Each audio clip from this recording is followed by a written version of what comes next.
Welcome to the Attention Deficit Disorder Expert Podcast Series by Attitude Magazine. Hey everyone, it's Susan Kaufman. I'm here for Attitude Magazine, and this is our weekly ADHD Experts webinar. Executive function deficits are so intertwined with ADHD that many people just consider them one and the same thing, but it turns out that that's not exactly the case. And in fact, executive function skills such as time, project management, planning can be learned. We are so fortunate today to welcome speakers Sarah Ward and Kristen Jacobsen. They are the co-directors of Cognitive Connections, a learning center in Lincoln, Massachusetts. They will be talking and helping all of us learn strategies specifically for helping teens and tweens with problems such as forgetting homework, procrastinating until the last minute, struggling to plan and execute long-term projects. Sarah and Kristen, welcome. Thank you so much. They are both speech and language therapists by background, and they both have decades of experience assessing and treating executive function deficits in children and adults both. They're the recipients of many awards, I'm not even going to list them all, for their expertise and groundbreaking work, and they've long been affiliated with the Mass General Hospital in Boston. Please have a look at their website. It's called Cognitive Connections. The long URL is cognitiveconnectionstherapy.com, but there's also an easy URL called efpractice.com. There are lots of support on their website for executive function training, various tools and products that they've developed. Let me just take a moment now to mention the sponsor of our webinar. We are so grateful to our sponsors. They allow us to present all the information that we present week after week at absolutely no cost to our listeners. And today's sponsor is Brili, B-R-I-L-I. It's a very ingenious interactive platform. It uses game design and psychology to help children stay on track during the day with all their daily routines. What it does is displays a kid's routine through a gaming technique, showing them what's next, how much time they have left, prompting them to stay on track. Their goal is to make mornings, bedtimes, and other challenging times of the day simple for parents, fun for kids, stress-free for families. So check it out. Learn more at the Brili website. This is important. It's Brili, B-R-I-L-I.co, not com, but C-O. So thanks from all of us to Brili for sponsoring this today. So with that, let me turn it over to Sarah and Kristen again with our thanks. Hi, good afternoon, everybody. How's it going? We're so excited to be here today. Kristen and I are the co-directors of Cognitive Connections, and we have a really cool kind of innovative program called the 360 Thinking Program. And our hope is to today really give you hopefully a brand new understanding of what executive control really is. So I'm going to dive right on in. We've got a lot of information, and we're going to start right here with a tween at home, and Mark's hanging out on the couch. He's on his computer, and now we've got to do some executive functioning and planning. So mom comes up and says, hey, Mark, you've got lacrosse today. It's 3 o'clock now, honey. We need to leave the house at 3:20 to get to Cutting Field on time. Okay, Mark, honey, you better start getting a move on. You better get a water bottle. It's hot today. And don't forget you need your cleats, not your turf shoes. Come on, Mark, you better get up. And mom starts to notice that Mark's not moving very fast. So she goes, come on, sweetie, we really got to get going. Go upstairs and grab your penny for the scrimmage today. And because Mark's not really moving, mom has good intentions, and she might even go out to the garage and grab his lacrosse bag and put it by the front door. Come on, Mark, we got to go. She even goes into the kitchen and gets the water bottle. And all of a sudden, it's not until the last minute at 3:20 that she finally goes, Mark, we've got to go right now, that maybe Mark starts to get up along and go. And the problem is that at this point, he's really prompt and cue dependent, and the person feeling the pressure of time is mom, and mom's moving it along. Now, if Mark has really good executive function skills, then this is what it should look like. It should be the point where mom goes, hey, Mark, it's Tuesday.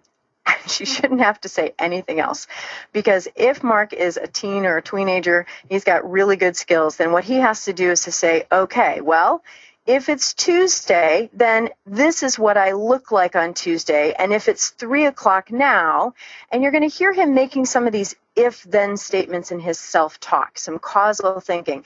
If it's 3 o'clock, then there's a shift in time. I have about 20 minutes until I have to leave the house because it takes me about 10 minutes to get to that field.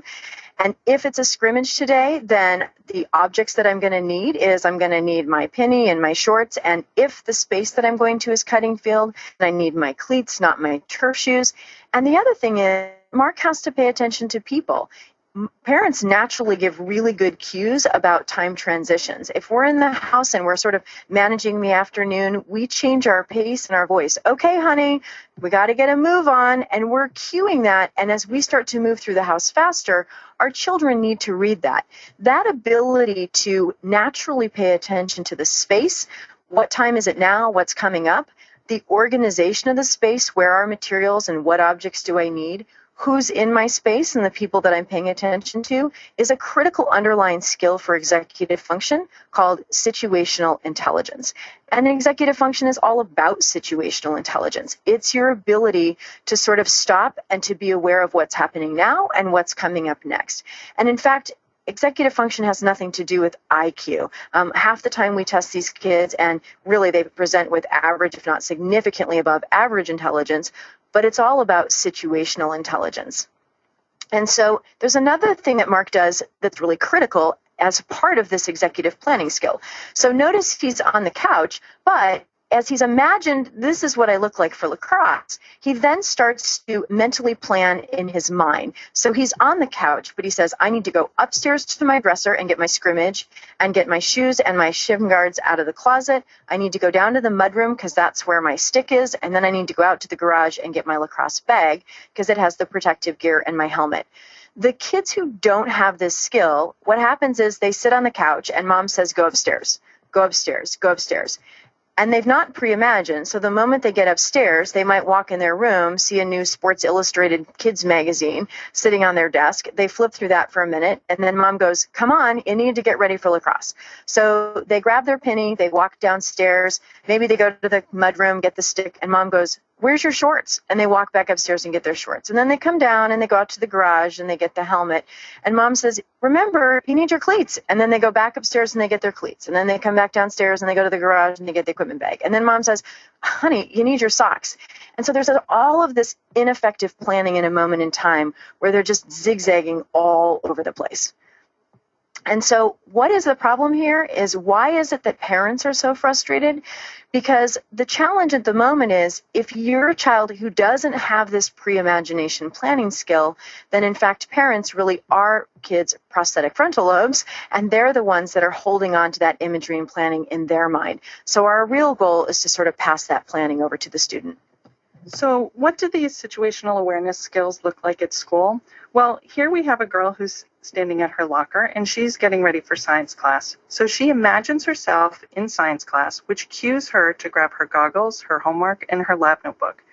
If she does not create this imagery, then she walks off to science class, and she relies on the cues in the science room in order to go back to her locker to gather all the materials she needs.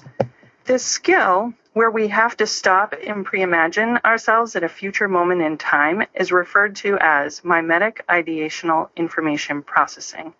And we shorten it for kids and say that we need to mime the idea in our minds before we get into a situation where we need to carry something out.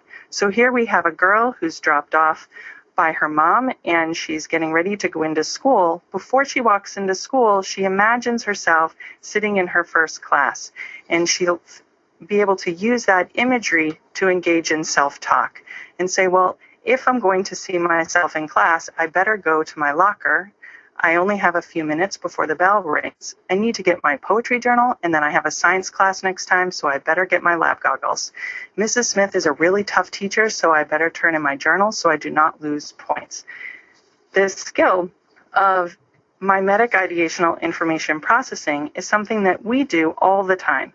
So, for example, if I'm sitting and listening to this webinar, maybe I realize that after work today at 4 o'clock, I really need to stop on the way home and pick up a dress. So, I'm going to leave here and go to Macy's across the street.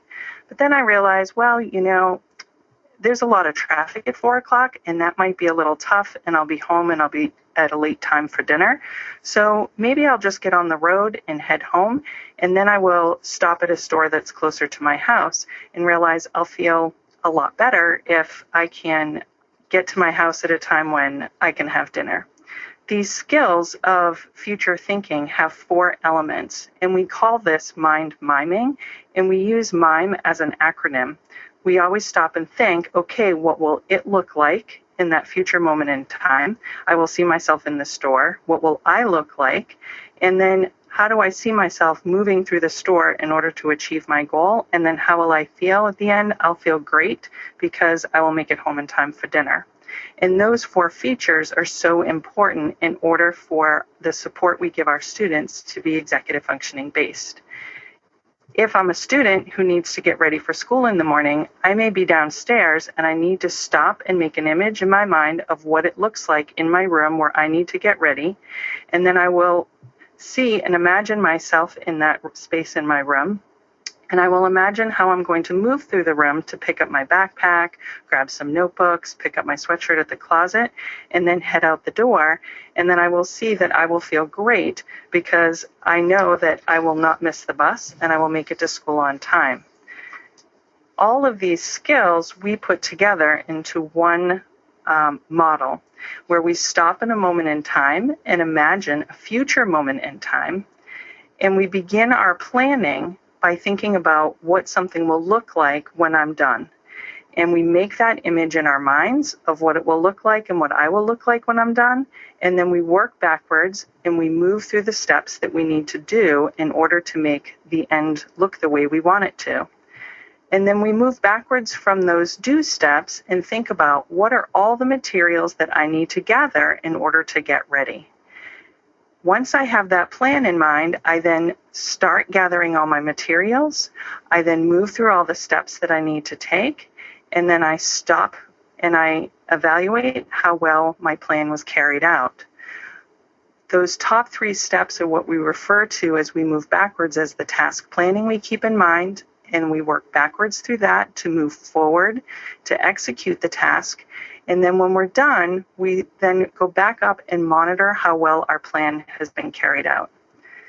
The thing is that most of the time when we cue our students to work on something, we ask them to stop and get ready. We ask them to get ready for homework. We ask them to get ready for soccer practice.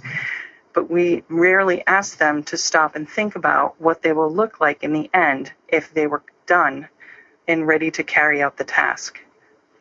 So these executive functioning skills that we need are a set of skills that really help us to be able to plan and initiate tasks, monitor how well our plan is going, and then flexibly modify how our plan is being carried out.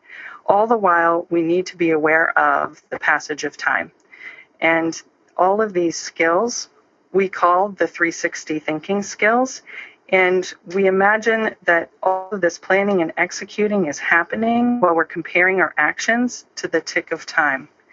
All of our 360 thinking model is based on the work of Dr. Russell Barkley, who writes in his book that we need to repeatedly practice self-monitoring, self-stopping, seeing the future, saying the future, feeling the future, and playing with the future so as to effectively plan and go towards that future. So our whole goal is to talk about how we teach kids the skill of seeing and sensing the passage of time. The best way we have found to do this is to have an analog clock with a glass face and a dry erase marker. If you do have a plastic clock, we usually recommend that you use vis-a-vis markers so it doesn't mark up the plastic on the clock. And then we teach kids how to mark their start time on the clock and their stop time, and then be able to see visually what the volume of time is that they are going to be working on something. We cannot really annotate here, but this is what it looks like. You can see a student has planned to begin a homework assignment at 4 o'clock. And so the line is drawn along that minute hand, and then we sweep the marker around to where the student plans to stop at 4:40, and then fill in that whole time so that they can see that time that they'll be working. And then at 4:40, they'll be done so they can go out and play. We also really love to add time markers. So here we use sticky notes on the clock so that students can see that they will begin reading, say, page 42 at 10:10, and then they will end at page 51.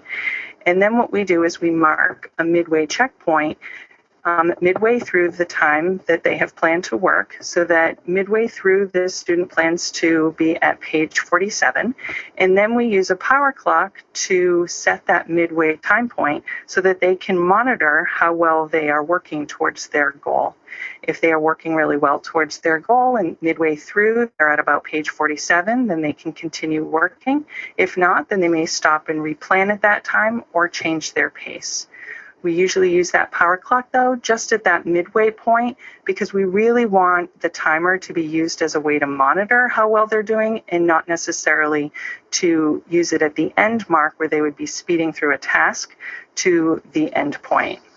So one of the things that's interesting is that ability to see a volume of time is really effective for managing hourly time. But another huge part that changes for tweens and teens is that they really have to be planning also over the course of a day and being able to see the available time that they have to fit in productive things like homework and to even fit in the fun things and their extracurriculars. So the one way we do this is we ask kids to make what we call a standard week. So we'll take a schedule where we show the students what from like 8 a.m. until 11 p.m. and we'll photocopy that 7 times. I'll show you a sample of that in just a minute.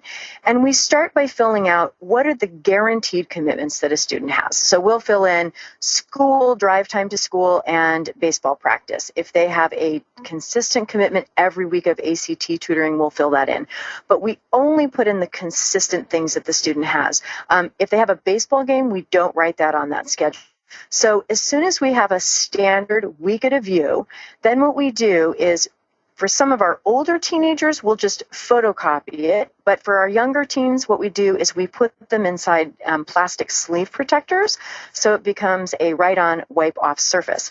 And then what you can do is you can show that calendar to your student and say, okay, here's what the usual Monday looks like, and then show them what's unusual on that day. I'll show you an example in just one second. But it's also important that kids understand a concept that we call the goes with and the maybes. A lot of kids, if we use the idea of, plan a fudge factor, they don't really know what you're talking about, but they need to be able to visualize just because I have soccer at 4, it doesn't mean that it's just 4 to 5. I have to visually plan for what goes with that is driving to soccer, and maybe we'll go out for ice cream afterwards. So to give you an idea of what this looks like, we have students fill out sheets like this for the standard day. This is a student that I work with. This is what his standard day 1 looks like, and he only has a half hour for lunch, no free blocks today. So as soon as I know what the standard day looks like, and I could do this, it could be a standard what the usual Monday looks like, we ask him what's unusual. Well, today what's unusual is I have a lacrosse scrimmage and I want to take a cake to my girlfriend's house for her birthday. So we ask him to plan for the goes with and the maybes. Well, it goes with driving to my lacrosse scrimmage, and we identify that with hash marks to show that time is not our own, we're traveling. And maybe the scrimmage will go into overtime, or maybe we'll sit and have a team meeting afterwards. And I have to drive to my girlfriend's house and drive home, and I might stay there and even have cake with her and her family. So it's amazing when you show this to a student, how many students go, oh, that's how much time I have? Because in their mind, they thought, well, I have all afternoon. I just have a lacrosse scrimmage and I'm going to my girlfriend's house. So now they're really seeing visually how time fills up. We do not recommend that students write homework now on this schedule. Instead, if we want them to balance homework, we have them just write the kind of assignment that they're going to do on a sticky flag. The value of doing that is we want students to be able to prioritize and see how time moves and how time might be fixed or flexible. So for example, if I come home and I sort of blow off my math, then all of a sudden that math is going to move down, and now I'm going to have to do it later in the evening. If I come home and decide to play Xbox with my brothers and I blow off my history, now I can really see that history is going down there, and now that's filling up. So the whole goal is that students can really visualize what a usual day looks like, superimpose how this day will be the same but different, be able to plan for the expected goes withs and the unexpected maybes, and then be able to plan their productive time accordingly. It is, though, the case that some students really benefit from a whole week at a view, and with a whole week at a view, we'll schedule out, this might be what a student's standard schedule is. Then we can write in anything unusual. So for some kids, this is great, because if the big unusual of the week is that I have a big quiz on Friday, or maybe there's a game on Friday, we can put that in. But if there is a quiz on Friday, I visually can see, wow, Thursday's pretty busy. I've got baseball going on, and there's even this special event of going to the theater. So, boy, I'm really going to have to make sure I plan to do some studying on Tuesday and Wednesday. Plus, you'll see with those sticky flags, it allows some kids to plan when they might do additional work during their free blocks on the next day. When students have an assignment that's due at the end of the week, we often ask them to create a visual sketch of what that assignment will look like. And you will see this a little bit more in detail when we talk about projects. But we take that visual sketch, for example, here a student had to create a poster about an independent reading book that they had. That was due on Friday. So they posted that on Friday, and then they worked backwards through the week to break down all the steps that they needed to take in order to work towards completing that poster on Friday. And this is a really great worksheet that's helpful for students who may have all their homework posted on the web, but they still need to really think through their plan. And so oftentimes we'll ask students to write in what they need to do for homework by looking at the web and then writing in the classes that they have homework in, circling the materials that they need for that so that they know what to pack up in their backpack at the end of the day. And then they write in the due dates and then the amount of time that they estimate each one of the assignments will take. And they take that sheet and they put it in a plastic sleeve protector, and then they can sketch right on the clock how it is they see themselves using their time, if they have a study block or they have time in a resource room. So, for example, this student here, planned out the time where in the beginning they were just going to gather their materials and get ready. Then they have about 30 minutes to work on a lab. And then they realize they have some time left over, so they can pick away at completing some of their flashcards for Latin. And then they have a few minutes set aside for packing up and getting ready to move on to their next class. So another kind of cool tool we recommend related to both homework and time management is that when a student has a homework assignment that they've completed, say at home in the evening, we will take out a small yellow sticky flag and we ask them to write down what class that is due in and what time they are turning it in. So in this example here, I've got math and I know that I'm turning it in at 11:05 tomorrow, so that they're predicting ahead of time, all right, when is this due and what time do I see myself turning it in?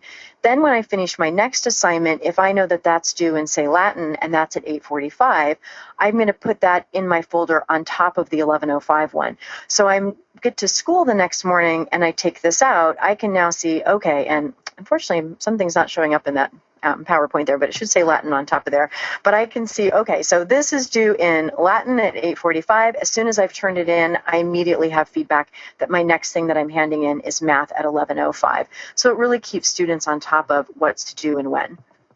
We also try to help students create a visual image of what their long-term projects will look like. Sorry about that. And so we're going to go back. I apologize. I clicked it too quick all of a sudden. And so here's a perfect example of a long-term social studies project that a student was assigned. And, we look at all these multiple components that they need to complete and all the details that the teacher has carefully broken down. And a lot of teachers will say that students with executive functioning challenges will inevitably be missing one or two or three or more details that they needed to include in their project. So we really hear a lot about how schools will then teach students, or they will break down the project for them, and they will give them a month at a glance like this and write in when they can complete different parts of the task. The problem is that if this student comes home on Monday, the 5th, and tries, knows that they're supposed to work on, drawing their family tree, but mom's not home, they move on to Tuesday, and then that intention to complete what it was they wanted to get done on Monday can be lost. They don't always, rewrite that in. So we actually teach students to sketch out their projects. And so this 4-part project that you're looking at here, you can see the family tree is sketched out with all the components from what the teacher had described she wanted included, as well as the 3-page report with a little bit of a template as to what that report needs to contain. And then the poster, and even if the student doesn't know exactly what their poster will look like, they can think about what they know about what most posters look like, and then pieces that need to be included in that poster that the teacher wants to see, and then of course the oral presentation at the end where they see themselves dressed in an ethnic costume. And then what we teach students to do is to literally kind of break the project down. We photocopy the project, and so that we have a project for them to a sketch to always reference. And then we take the photocopy and we cut it up into pieces.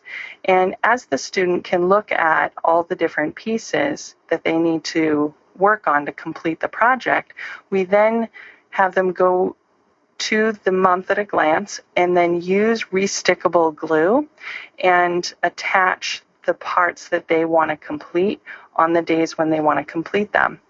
And this really gives students a visible sense of exactly what it is that they intend to do in order to work at completing the project. And the other great thing that I love about this restickable glue is that if the student does come home on Monday and mom's not there to kind of help them with the family tree and look at some pictures that they need to gather, they can just pick that up and then they can move it. And if they come home on Tuesday and they realize, well, I don't really feel like working on that today, then they can pick that up and then they can move that to Friday. And as students continue to move these along, then they can start realizing that the work that they wanted to get done is starting to really pile up. And then when students start to see, oh, if all of that were to pile up the day before it was due, that would bring me a lot of stress. And so then they can go back to their plan and think about the value in spreading their work out over the time. And one of the things that we find is that very few kids are going to go back and actually erase and rewrite if this is the format in which breaking down the project has been given to the student. So the big problem with this, too, is that if teachers only provide students with a calendar with words like this, then it really is not executive function based, because we know executive function is the ability to visualize and pre-imagine the future. So where this really gives us a visual of what it will look like, the words really don't. So one of the things that is also related to that type of planning relates to studying over the long term. And so we often see that a teacher will say, okay, class, we got a test on Friday, and this boy here, he has really good executive function skills.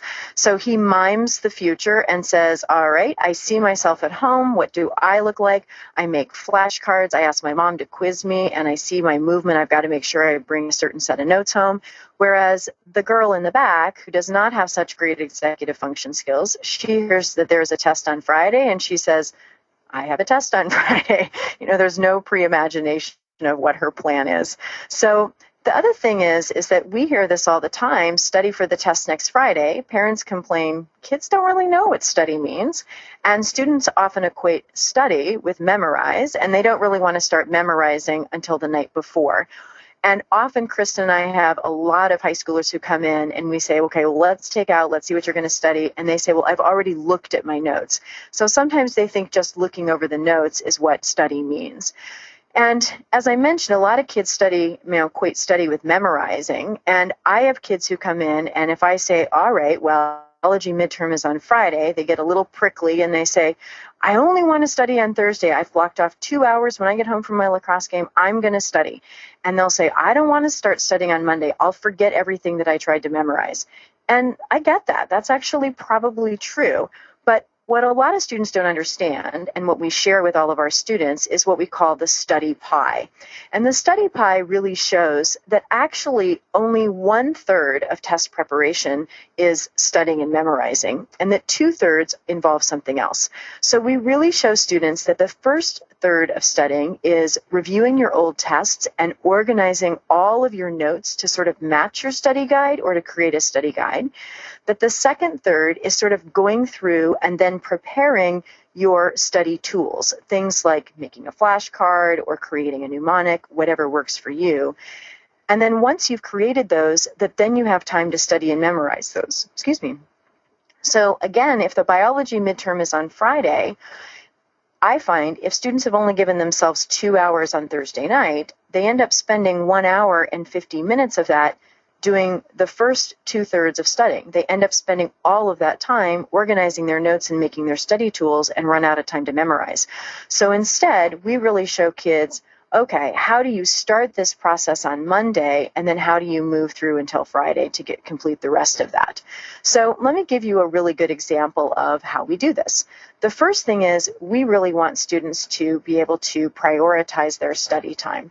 And the way we do this is we ask students with a study guide to determine what they know, sort of know, and no idea. Because you don't want to spend all your time making flashcards for everything you know. It's not a good use of your time. So there's a couple different ways that we do this. With some of our younger tweens where they're memorizing things from, say, worksheets and that sort that the teacher has given them, we make a 3-pocket folder by just gluing together two pocket folders, and we write no, sort of no, no clue. And you can even do this if they have things like flashcards, but we'll ask them to go through and figure out which ones they know and sort their papers, and then they start the studying with the no clue items. If it's a student who has a study guide, we'll actually just have them go through and identify, okay, Babylonians, I have no idea who that is. I sort of know what the Syrians are. Oh, I definitely know Gilgamesh and the scrolls. With this case, we ask them to then identify, well, which study strategy are you going to use to help you memorize those terms that you have no idea about? And I even recommend that when I go into schools and I work with a lot of high school teachers, that they add a little column like that right to their study guide.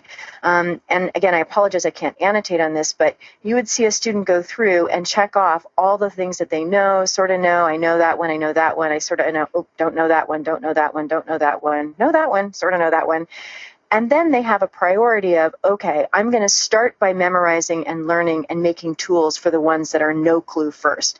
And then if I have time, I'll go back and sort of address the sort of knows. And then if I have time after that, I'll review the ones that I know. So the way that it now looks is, yes, my test is on Friday, but Thursday I'm memorizing and practicing. Wednesday, I'm definitely looking through and making my flashcards. Tuesday, I'm figuring out what I know, don't know, sort of know. And then on Monday, I'm organizing my notes. And that way, they've sort of been given some time to prioritize. These slides here are in your handout. I don't really need to read them through. It's just sort of breaking down by day what I just talked about. But if you are listening as a professional or a teacher, I do have a recommendation. We find it's really great for kids in high school and middle school to have study stations. So to really teach kids that there are different tools to help them memorize. For example, you might have students be in a room, and at one table they make a link vocabulary card, which is a tool for memorizing terms. Maybe they rotate, and at the next table they make a visual sketch of a concept or create a visual of it using an app called Pic Collage. Maybe at the next table, they're the teacher, and their job is to create a list of questions that they guess the teacher will be asking on the test. We find a lot of students where their test grades are reduced is because they studied it in one way and the teacher asked the question in a different way. Or maybe lastly, at another table, they gesture and act out a concept or even might mold it in Play-Doh, something like molding neurons or anatomy terms. So kind of a cool way to memorize and learn studying. And the same way we did for project management, we break down studying for tests. So the idea is if I use my sticky notes, spread out the work to prepare. But if I come home and blow off reviewing my old test, now I'm going to have to do that on Tuesday and Wednesday. If I blow that off, now that's going to be Wednesday, Thursday. If I blow that off, I can see, darn it, I'm actually studying on Friday. And if I blow that off, I have a pretty miserable weekend. So we, believe it or not, don't find that creates anxiety for students. We find it helps them become realistic and understanding that there's more calm to planning. So our website, we have a number of materials that support students with executive function skills. Things like our planner. Yep, you will see materials that we use to teach time awareness, and you will see that we also have an app that's now available where students can plan their time on a clock that's also tracking real time. And of course, we have a Pinterest board that has lots of ideas and examples of some things that we like to use in our practice. And I think we're up for questions. Awesome. That was great. I guess for me, that there was a breakthrough concept there, which is that executive function is about visualizing the future, and so many of your techniques relate to different ways to visualize. It's really extraordinary. I mean, to what degree do you think that language disabilities or language processing problems underlie executive function problems? I think significantly, and I'll give you a really quick example of that. If, for example, I say to you that today we're going to have a unique field trip and we're going to be going to the Chicago Museum of Fine Arts. Well, the problem is if I've never been to the Chicago Museum of Fine Arts, then you might have the argument, well, you can't visualize it, you can't picture it. But the way that we sort of work as human beings is that we use our prior experiences and we break down those prior experiences using language. So one of the things that we understand is we understand that every museum has a ticketing and check-in area. It has exhibits. Exhibits will have plaques. That most museums have a cafe and a really cool store that you can go to. So breaking the language down, now if I say I'm going to the Chicago Museum, I can understand how the Chicago Museum would be the same but different than, say, a science museum that I've already been to. I can guess I'll go ticketing. I would know that the exhibits would probably be fine art instead of science-based. I would think that the museum store would have pictures and books of interesting art, say from Michelangelo. So being able to use your language to break down the features of things. And if you're being asked to write an essay and the essay is writing about, say, a specific battle, the way that I'm going to visualize the future of that is understanding perhaps the linguistic features of battle, that every battle has two sides, that there is a leader, a tactic, a cause or a reason, and then the outcome and the impact of a battle. I think in addition to that, sometimes what we'll see with students who have language disabilities is that they will sometimes be able to create that end picture of what something will look like, but when they work backwards to really think through the temporal sequential steps they need to take in order to accomplish that long-term goal, that's where they can really struggle, and they benefit from having some support through that process. Okay.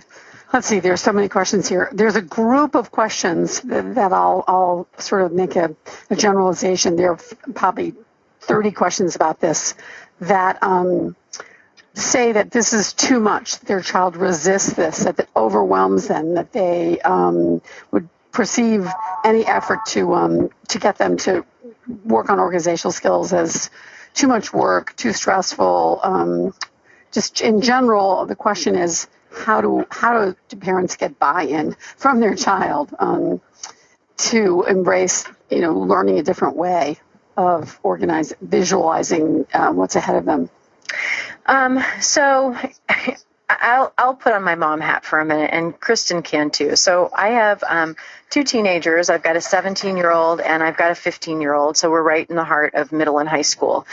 And I think a couple of things that are important. One is to be very metacognitive about it, that we really talk with kids about, so you are being a planner, and part of being a planner is being able to visualize the future. And so you don't have to sort of feel so overwhelmed by all these things, but just do some small things. So for example, instead of saying to a child, go to your room and get dressed, or go to your room and get ready for lacrosse, or go to your room and get your things that you need for your music lesson or ACT tutoring, it's almost as effective to stop them at the bottom of the stairs and say at the bottom of the stairs, so you're heading upstairs, but remember, when we're planners, we just sort of picture in our mind our plan before we go carry out that plan. So you're heading upstairs, what do you see doing in your room? And just that simple cue of getting them to stop the impulse, to facilitate distance. And I love this, it's so fascinating to me. Do you know that 90% of the time task planning happens in a different space than where you execute the plan? Wow. So, I'm in the kitchen and I'm visualizing what I'm going to do for the day, and I plan what I'm going to wear so that the minute I get into my closet, I've already chosen the two outfits. Kids with ADD, because they don't pre-imagine what they're going to do when they get into a space. They get in that space and they wait for the space to cue them to what the plan needs to be, but then there's the shiny object that distracts them. So just getting the student to stop at the bottom of the stairs. Okay, well, what do you see doing in there? Tell me your plan for your bathroom before you go in there. Tell me your plan for managing your bedroom before you even get into the bedroom. That's a little quick trick. And the other thing I find is the whole purpose of, and I was once asked about if I only had one advice to give to teenagers, one piece of advice, what would it be? Because I have more teenagers that will say, I don't want to use a schedule. I don't like those things. And I say to them, the purpose of a schedule is not to schedule you. It's not to jail you. In fact, it's to free your time. Because if you're using that time and you have a sense of how it's scheduled, then all of a sudden you're going to find time available to you to do things because you're using time effectively. And we really show them how they can sort of free up and make their time available. With some students who are, working on some academic tasks, and we're working with them in a resource center or in a therapy session, I think a lot of times they'll come in and they're overwhelmed to begin with, but they have no idea how to get started on something. So when we model a lot of the strategies that we use, and then we gradually kind of help them be able to see how they can start taking on a little bit at a time, then it's much more motivating for them, and then they start to see the value in it. But it's definitely a gradual process. Okay. Just staying on the motivation issue for a second. A question from Wendy, which is along these lines. Does either negative or positive reinforcement work for forgetting assignments, poor performance, lack of planning? I guess the question is, how do you, what techniques do you recommend for getting kids to embrace addressing executive function issues? So I think, positive and negative reinforcements and contingent reinforcements, a lot of those behavioral strategies, they can work well for some students. I think for the students that we see who have executive functioning challenges, I think oftentimes, the problem is that they can't see what it is they're trying to complete. And sometimes if you make that higher stakes for them by giving them a positive reinforcer or even, the threat of a negative reinforcer, it can almost contribute to some stress because they still don't see themselves in their mind's eye how they're going to be going about completing the task. And for the kids that we see, it's not always as helpful. Yeah, I agree. Right. And I think that the other thing that I try to do with that is that oftentimes the students don't know the process. And if they're not a future thinker, then sometimes the consequences don't trigger a change in behavior. So we hear all the time, well, let them not turn in their homework, let them not get credit, let them fail, and that will sure get them in the space where they'll say, oh boy, I don't want that, I'll turn my homework in. It doesn't work like that because they don't know the process of how. So to get a little motivation and buy-in, sometimes instead of saying, here's the homework plan and being open-ended about it, sometimes we'll talk about, okay, well, what's the process that we do over the next 2 or 3 days, and just being consistent about it. And we really provide that full support and coaching. And then what we do is we use something called the gradual release of responsibility, where we do it and we do it with the student and we work together. And then it's kind of like, so it's called, basically the teacher does it and the student watches. The teacher and student do it together. And then finally the student does it while the teacher watches. So we make sure that they've independently learned that process. Okay. Just before we leave this question, there's another question that came in which also kind of gets at this issue. And she says, my biggest struggle is knowing how to differentiate between willful disobedience, laid-back attitude, or just actual executive dysfunction. When does my child really need my support, and when should I be holding him accountable? So, we hear this question over and over in our webinars around every issue. It's so tough for parents to figure out when they should be helping and what they feel is enabling. So, any last comments before we move on to other areas? Well, I mean, I'll make an attempt at this. There's a phrase I really love that I think is important, and it's the idea that motivation comes from the imagination of the future.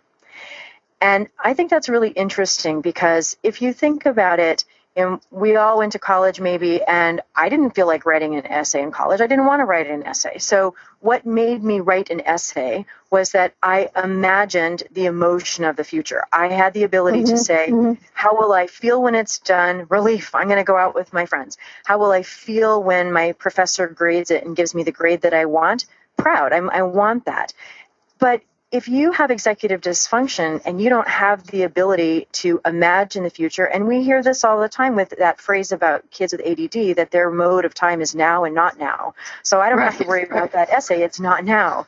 So my other part about sort of the differentiation between, opposition, willfulness, laziness, whatever, I go with the benefit of the doubt that students will do well if they can, kind of that thing by collaborative problem solving. I definitely start with not, let's look at the assignment, but I really start with the future desire of that student. So if I have a kid who comes in and I know that they have a biology lab report, I find it hysterical. Mom will write me a note and say, he needs help with his biology lab report. The junior in high school walks in and I say, I hear you have a biology lab report. And he says, my mom has no idea what she's talking about. And I know it's due and he knows it's due. But if I start with that future and say, so when you leave here this afternoon and you head back home, what do you see that you'd really like to do this afternoon tonight? I want to go longboarding. Really? Where do you want to go longboarding to? Oh, fabulous. And we really talk about what that future goal is. And then we talk about what does it feel like if you're longboarding, but somewhere in your head is, I got to work on that biology report. So how could we use this time to actually have that done so that you can achieve your future goal? So you've got to also find what is intrinsically motivating to that student about having it out of the way and then seeing the value of the tools that actually help them achieve their own future goal. And I think, again, motivation comes from the imagination of the future. Help them see the value and benefit. Okay, that's great. This question probably doesn't have an answer. This is, at what age do we stop helping them plan? So I have a 13-year-old who's so disorganized. His stress levels and anxiety are sky high around test project. Should I be doing the planning schedule or just, I know the answer to that, helping him see the future, right? I mean, yeah. I think, this is another manifestation of the question of should I let it happen or should I step in? Another question from a number of people is, would it be helpful to have my teen listen or look at this webinar? I mean, I think that if the teen is expressing some frustration around being able to get started and monitor and complete their tasks, then it may give them some metacognitive information. I think that a part of the problem can sometimes be a lack of knowledge and understanding what it's all about. And so that is where we start with some students. But then there is the part where they need the help with the doing and knowing how to carry out some of the strategies. And that's where some coaching would be really helpful. Okay. All right. Let's turn to the relationship with the child's school. There are a number of questions about how to engage the school. Many people say that their children's school IEPs or 504s or special ed classes deal with academic deficits, but not with executive function deficits. Any advice for parents on how to generate an IEP or 504 goal, how to engage the school in addressing some of the critical issues that are keeping their kids from learning? Well, that's a really large question that has a very long answer, so we will try to give the short answer.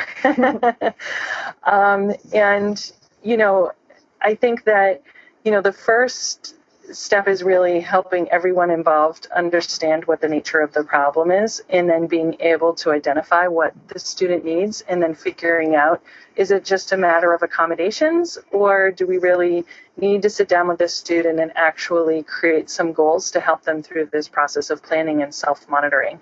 And certainly we have done both, where we have created accommodations for students, but then really sat down and said, okay, what are the skills that we want our students to learn, and how can we create goals for them on how to create that future image and how to monitor with a clock how well their plan is going.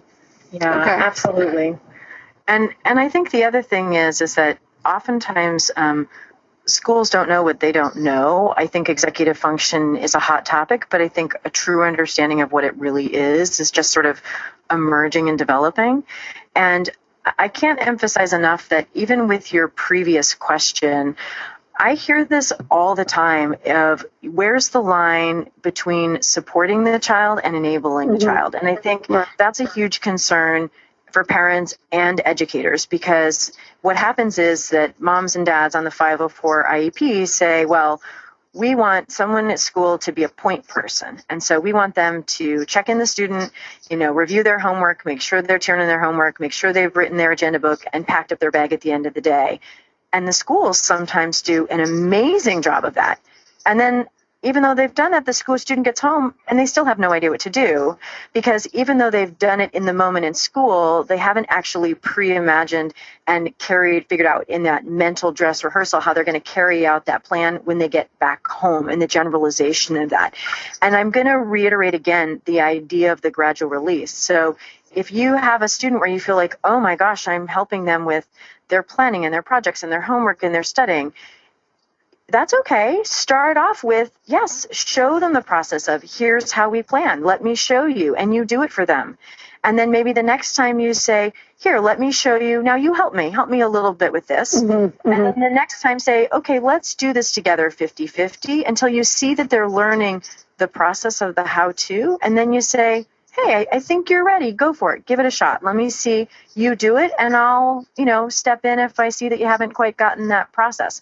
And so the most important part is not to flip from one side of be independent or I do everything for you. And I think keeping in mind that gradual release is, the development of how we support students in developing independent executive function skills. That's a great phrase, gradual release, right? It's sort of neither, as you say, neither doing it all or doing nothing, but it's more training. Lots of questions about how people can find coaching or executive function training programs like the ones that you two do so well around the country. Do you have any suggestions? I do. I think that it's somewhat kind of regional. There are some great regions and areas that have some terrific supports and skills. I can name those specifically in a minute. But more broadly, I have two recommendations. I certainly think that organizations like yourself, as well as CHAD, definitely have people that have been certified as coaches for ADD. And I think that that's a good start, because oftentimes those individuals are highly familiar with executive function, organization, and can provide support in advocacy and in-home services. Now, both Kristen and I are speech and language pathologists, and oftentimes people say, well, my kid doesn't have a speech problem. But the language end of it, many speech and language pathologists, particularly those who have a little bit of a background in, say, rehabilitation of traumatic brain injury, really understand the concept of how to support people with planning, organizing, time management as it relates to executive function. So the American Speech and Language Hearing Association, ASHA, you can go in and put in your zip code and identify providers in your area. Not all speech pathologists specialize in executive function, but you can identify that. And then I think that there are some other sort of regional areas. ASHA.org. Yes, correct. Okay. Yep. So those would be sort of my starting go-to sources. Okay. Yeah, we usually hear that recommend to contact your local CHAD chapter, talk to parents who are members of CHAD about what resources they found available. We have a directory. CHAD has a directory. And I think you're right.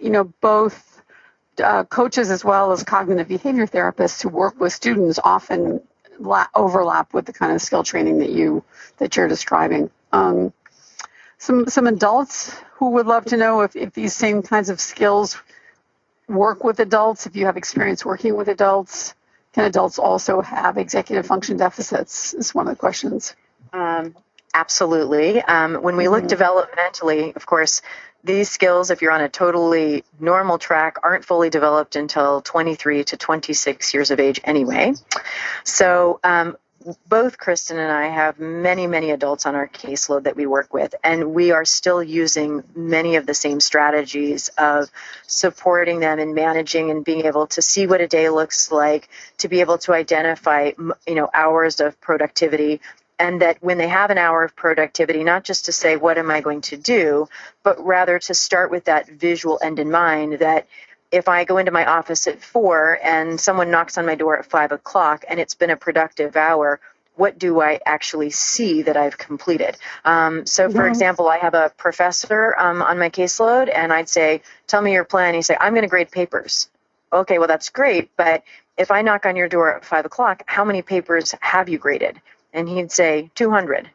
Well, realistically, if each paper is 3 pages and it takes you a minute per page, you're looking at 300 plus minutes of grading just a single, group of papers there. So it's not realistic. So we really support even adults in being able to understand, what does a productive time look like? How do I accurately calculate time, avoid the planning fallacy, and work backwards to be effective? Matter of fact, I had an adult that I saw this morning, and we pulled out that timer and said, okay, you've got to have this.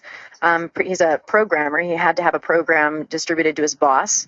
And I said, you have to have it done in an hour. You've got to set that timer for 30 minutes so that at 30 minutes you're checking in and using metacognition and self-talk to self-monitor.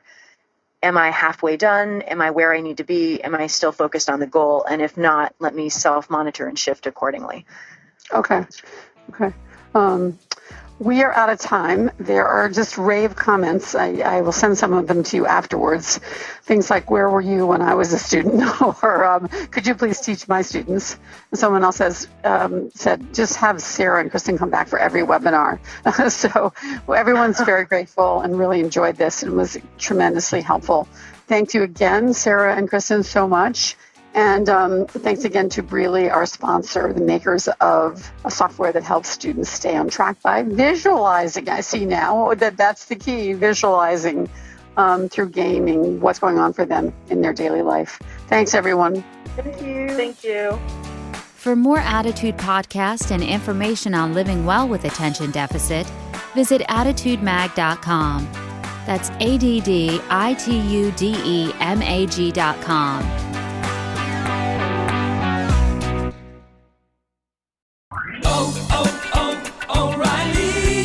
Check engine light on? Take the guesswork out of your check engine light with O'Reilly Veriscan. It's free and provides a report with solutions based on over 650 million vehicle scans verified by ASE certified master technicians. And if you need help, we can recommend a shop for you. Ask for O'Reilly Veriscan today. O'Reilly Auto Parts.